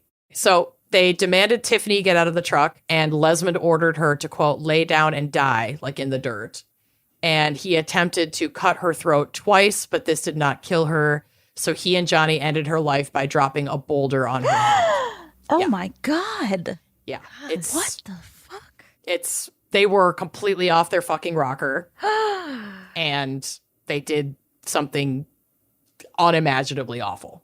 Oh God. They then drove Alice's truck to a gas station in Lupton, Arizona, and robbed the place at gunpoint, leaving the store with $300 in cash. Then they drove to a remote area with a plastic container of gasoline, doused the truck, and set it on fire, hoping to destroy evidence. Sure. They were not successful. Nice try. Yeah. The truck was recovered, and it had some like ash and like it was like partially burned, but it had plenty of evidence left. I feel like that never really works. You're not as well. gonna burn people. evidence. You're Just just fucking not. doesn't work. No. Yeah. Never And, like, works. The shell of a burned truck like is evidence in and of itself. Yeah. I don't know what you're trying to accomplish. It would just, I mean, It's not worth it. no, not going to happen. I mean, don't do the crime in the first place. Right. Let's not get there to begin Yeah. with. But So this crime was considered one of the cruelest acts ever committed on native land in the 21st century, and how the federal government swooped in and broke treaty law made things even worse for the already mourning Navajo community. So Lesmond was apprehended by the FBI on November 4th, about a week after the murders, October 4th, about a week after the murders. No, November 4th, because it happened on October 28th. How did the FBI get wind of all of this? We'll get to it. Okay. So this was about a week after the murders, after the Navajo Nation officers had executed a search warrant of his home and found Alice's cell phone and 2 butterfly knives still with trace amounts of blood, matching the wounds in DNA on Alice and her granddaughter. Okay. So So they basically found what happened them. was, the Navajo police had like already been looking into this because this was a murder case. They like have to alert the FBI. Navajo police in this area had their own SWAT team. They had to coordinate with the FBI to do this raid, and then the FBI arrests him. got it. Okay. I believe the FBI arrested both of them, but we're focusing on Lesmond for the rest of this case because of his sentencing. Okay. He complied with the police and even brought officers to the death site the next day. This is, again, a quote from the AnInjusticeMag.com. Quote, here, prosecutors say Mitchell admitted to the entire thing, Lesmond Mitchell. Mm-hmm. However, Mitchell's attorneys would later argue that his inculpatory statements shouldn't have been admissible in court, probably because of his like drug use and his state of psychosis. Judge Stephen Reinhart criticized FBI agents who, quote, acknowledged that they were aware that taking a suspect into tribal custody would mean that he would not be entitled to certain federal rights, such as the right to appointed counsel and the right to a prompt arraignment. So he was like in tribal custody when he was showing them where the death site was. Okay. But the FBI was also involved, but like he didn't need to be read like Miranda rights. Oh, sure. Because he was in tribal custody. So they kind of like piggybacked off of it to Right. get information that then would be used against him in a federal trial. I see. Okay. He was held and interrogated for 25 days without an attorney. Whoa. Yeah. And again, we don't need to feel bad for this guy.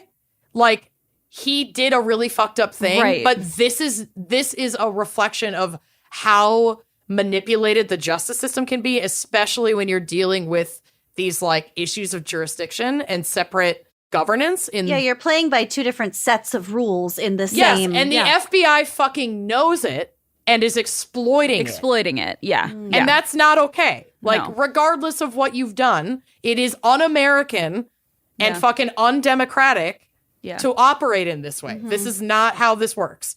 So, because of Lesmond's tribal status and the sovereign self-governance of the Navajo Nation, the FBI resorted to a loophole to charge Lesmond in federal court and deny him a trial and sentencing by the Navajo Nation. It's crucial to point out here that the Navajo Nation does not seek or support the death penalty in their court system because it goes against their culture and their traditions, while the federal government does seek the love death it. penalty. I love Yeah. it.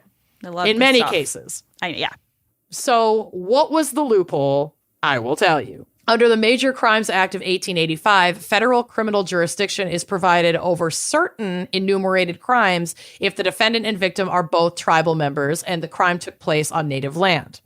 So, this is from equaljusticeinitiative.org. Quote, under the Major Crimes Act of 1885, the federal government has exclusive criminal jurisdiction over serious felonies committed on tribal land by tribal members like this case. But the death penalty is prohibited for crimes on tribal land prosecuted under the Major Crimes Act unless the affected tribe has decided to allow it. Oh. So, yes, it's under federal jurisdiction, but the Navajo Nation in this case is supposed to say, Like sign yes, off on it. he can be tried in federal court, I see. but only if we take the death penalty off the table, or they could say, yeah, go ahead. Okay, I see. Ah. This is referred to as the tribal option. So the Navajo Nation opposes capital punishment on cultural and religious grounds, and like many tribes, it has never opted into the federal death penalty. Yeah. After Mr. Mitchell's arrest, the tribe held public hearings to decide whether to support the death penalty in this case. Members of the victim's family expressed opposition to the death penalty, and Marlene Sims, the victim's daughter and mother, so daughter of sure. Alice and God. mother of Tiffany, Terrible. asked prosecutors to seek a life without parole sentence. The Navajo Nation ultimately objected to the death penalty in letters to the U.S. Attorney of Arizona, who agreed not to seek capital punishment on a state level. Uh-oh. But the Justice Department, the federal Justice Department, found a way around the tribal option. Dude, it's Federal not up to prosecutors, That's the thing. Like it's not case Just by to be case. able to If kill you him. set a structure, right? that's it. Like life imprisonment, they were on board. They were like, yes, this man did something fucking awful. The family even like Yeah. Yes. ugh, The woman So who was the daughter and the mother. a victim Yes. twice over. Yeah. Federal prosecutors charged Mr. Mitchell with carjacking resulting in death, which is a charge that does not fall under the Major Crimes Act and was therefore not subject to the Are tribal you option. kidding me? Yep. It's a loophole. They just happen to not include that like very specific thing. Wow. Are you Yes. fucking kidding me? No, and this happened in what, 2000? Like this is very, very recent in the grand scheme of things. And it gets worse. So Lesmond was tried in Phoenix, Arizona, more than 200 miles from the Navajo reservation. He was found guilty on all charges and sentenced to death. Federal prosecutors had actively worked to keep any Native people off of the jury and stoked bias against the indigenous community during the trial. Quote, as a result, Lesmond was convicted by a jury of 11 white persons and only one Navajo individual. How? Important fact. I'm sorry. If the charge was carjacking resulting in a death, why is the death penalty even on the table for that type of a crime? I'm not sure because I think there were multiple charges that included like first degree murder and like that the death was designated as a first degree murder. As a sentence that was for the that. result of a carjacking. It's just a way for them to get a fucking loophole. Really? I'm sure there just wasn't like you even in said, the paperwork. They just just, made it up. just to kill Just him. to kill him. And like they sat around being like, somebody How do come we up do? with How do we get around this? Come Yeah. up with something clever to like game the system that we created. Wow, Exactly. that is egregious. It's really disturbing. Yeah. It's really disturbing. And I mean, this is like an important reminder that when we talk about racism in the justice system and racism in the government, it is literally life or death for specifically Black and brown people. Yeah. And the lengths that a white system and white supremacy will go to eradicate Black and brown people, this is one of those fucking things. And the fact that they can just do it. It's like, oh, we'll Yeah. find a loophole. Like, I'm not worried. Yeah, about it. It's like, it's a yes. loophole. Because the only law they're really fucking with is their the Tribal treaty law, law. yeah. Tribal law with Well, the Navajo. yeah. They don't give a fuck. Treaties and agreements that have never meant shit in the past. Exactly. Like where Right, has yes, there when has ever that been ever stopped anybody? accountability exactly for breaking for like the federal government or whatever breaking treaty agreements? Yeah. It just doesn't exist. No.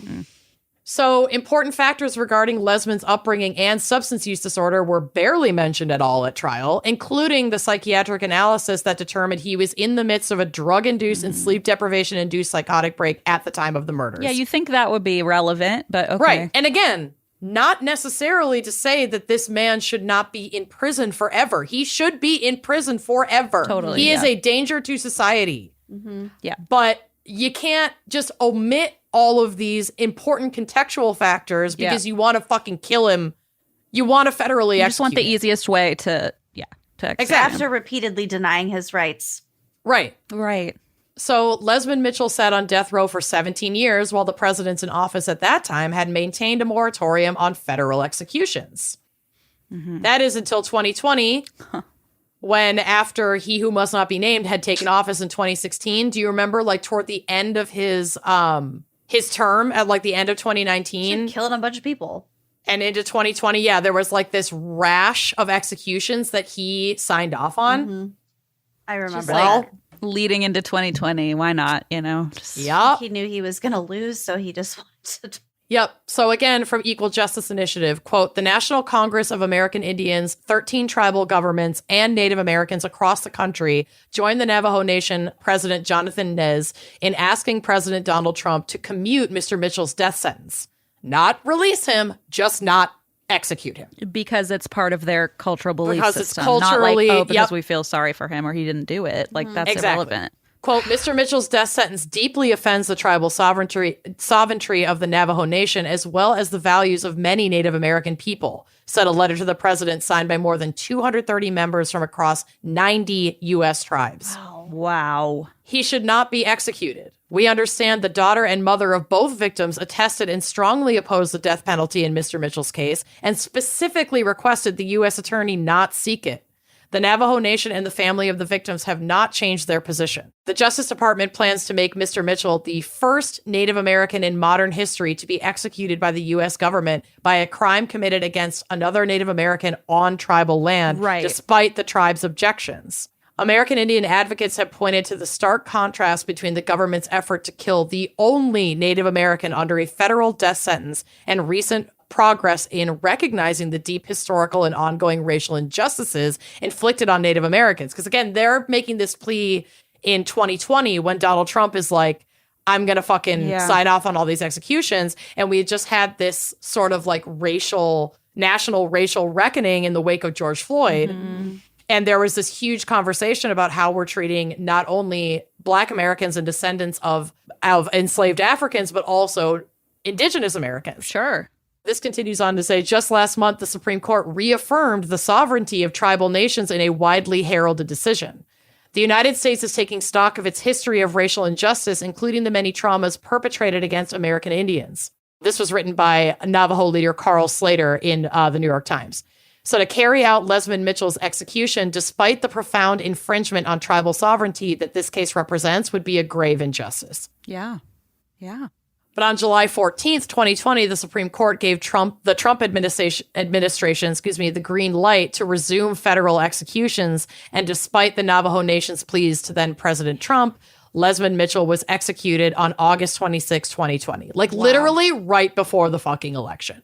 That was not. It an was his like accident. one of his last acts. No words. I mean, sick. Yeah. So in the spirit of restorative justice, which is a cultural concept held by the Navajo Nation and many other, tribal nations and many people, Many people individually, right?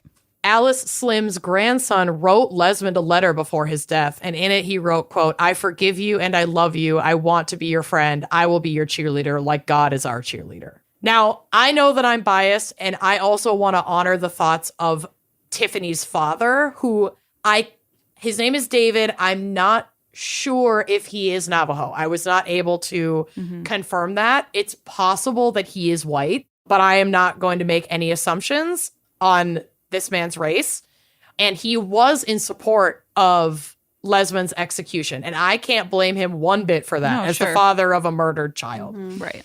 He said in a statement after Lesmond's death, quote, if it had not been for the Trump administration, I do not think I would have ever received justice or a sense of finality. I have waited 19 years to get justice for my daughter, Tiffany. I will never get Tiffany back, but I hope that this will bring some closure. God. He's entitled to those feelings. Those feelings are totally valid. But guess what? He doesn't have the power to rewrite the laws willy-nilly. Exactly. That's the difference. Not like the U.S. federal government. Right, apparently. So, and as for Johnny Orsinger, he had killed twice before this incident. He was 16. He was 16. He'd killed, I think it was Holy like shit. right in the same time. He'd killed 2 men in an armed robbery Oh, no. Jesus Christ. and then was part of this incident. Ugh. As far as I know, not given the death penalty, sentenced to life in prison without parole. Right. And Lesmond Mitchell remains the only Native American person to be federally executed in the 21st century. That's pretty shocking. Jesus yeah. Christ. And that's my case. Wow. Yeah. It's just like the complexity and the lengths to which we will go to further undermine and oppress these sovereign nations and communities is so important for us to sit with and fucking do something about. Yeah, I mean, I kind of do appreciate that the stories today went from like Lucy explaining like the early days, not early days in there, but early days of us Colonialism. arriving and Right. yeah, exactly. Ding dong. Yeah. So I like that it went from that to, I don't know, more modern day and just the parallels of like Modern well, problems. Things How- aren't still super great. It's like very much the same. It's just shrouded in a more subtle and Yes. Yes. legal grounds. More bureaucracy, really. Yeah, to continue 100%. to erase and quite literally execute Mm-hmm.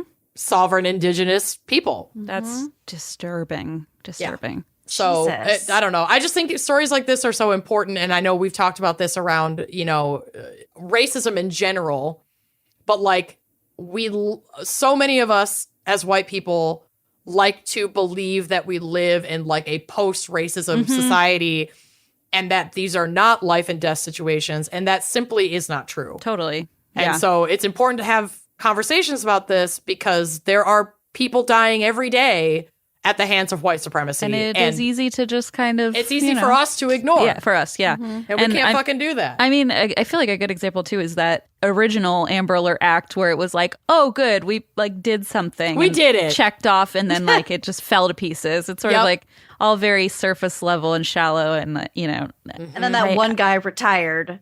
And then the guy retired and everything. fuck? fell apart. all it took was one retirement for that house of cards to fall. I just It's a imagine house like of at the cards. retirement party, they have just like a cake and some balloons, and they're like, Yep. wait a second. No. Oh, God. we never We're forgetting planned this something. far.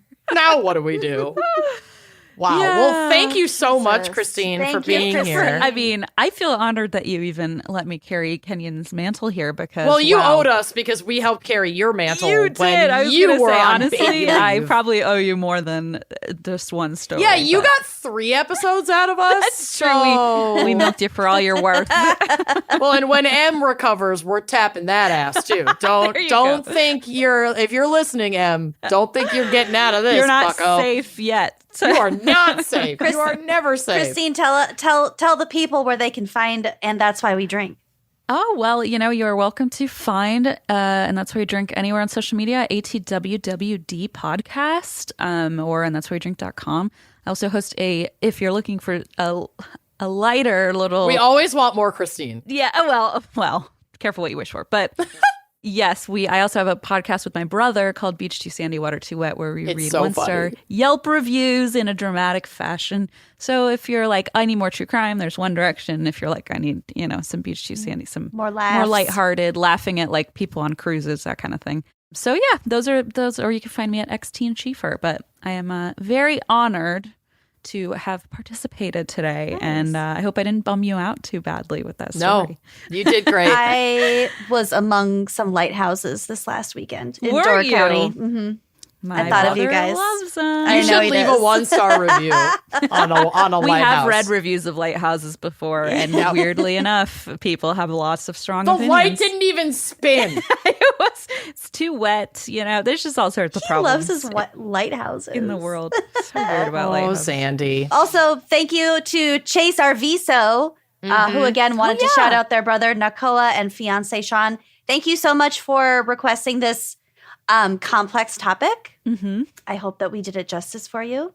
Me too. And also shout out one more time to that magazine I used to work for. It's called Leading the Way. It's a Navajo language and culture magazine. If you have a Navajo background, if you're just interested in maybe learning more about it, definitely check it out, Leading the Way. And thanks again to Christine, and thank you for listening, and we will see you next week. Bye-bye. Bye. Miss you already. Thanks for listening to Wine and Crime. Our cover art is by Kala Yip. Music by Phil Young and Corey Wendell. Editing by Jonathan Camp. Check out our website and blog at wineandcrimepodcast.com. You can also follow us on Facebook, Twitter, and Instagram at Wine and Crime Pod. If you have questions, answers, or recommendations to share, email us at wineandcrimepodcast@gmail.com. Episodes are available on Apple Podcasts, Stitcher, Google Play, basically wherever you get your favorite podcasts. And if you like the show, please rate, review, and subscribe on Apple Podcasts. It is the best way to spread the word. If you'd like to show your support, visit our Patreon page to keep this podcast and the wine flowing. Cheers.